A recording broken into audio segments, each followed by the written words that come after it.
Direct News TV. June 5, 2024.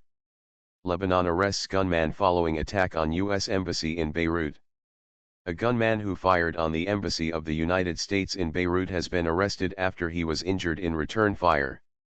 The attack on the embassy on Wednesday morning was carried out by a Syrian national, according to the Lebanese military. The incident comes amid heightened tensions across the region as Israel continues its war in Gaza. The assailant, who was wounded in a gunfight with soldiers, has been arrested and taken to hospital. The army said in a statement on X that the attacker was a Syrian national and that it was investigating the incident.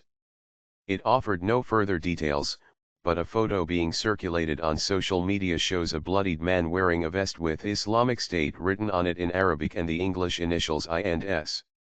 Reporting from outside the embassy, Al Jazeera's Zaina Khadra noted the heavy security presence, with the Lebanese army not allowing people through to the compound.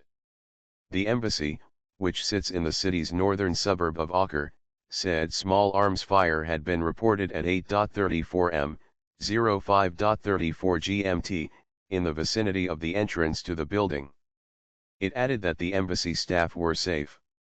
Local media reported that the gunfight lasted almost half an hour.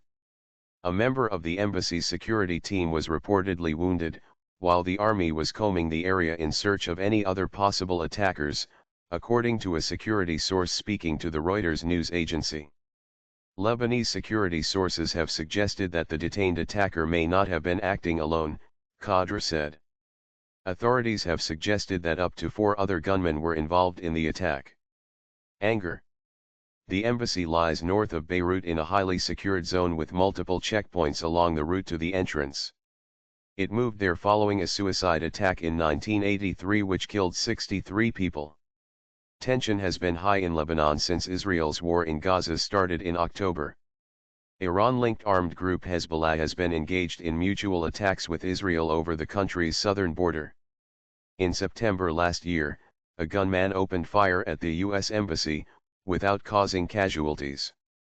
The Lebanese police had then said the attacker was a delivery driver seeking revenge for his perceived humiliation by security personnel.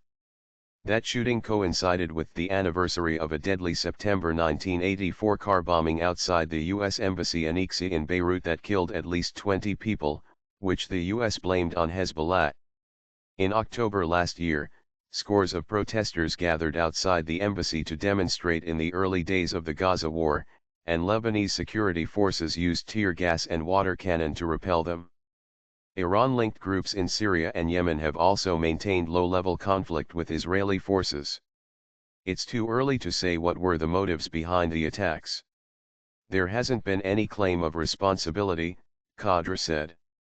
Ever since the war on Gaza happened in October, we've seen violent protests in this area, people trying to make their way to the embassy, people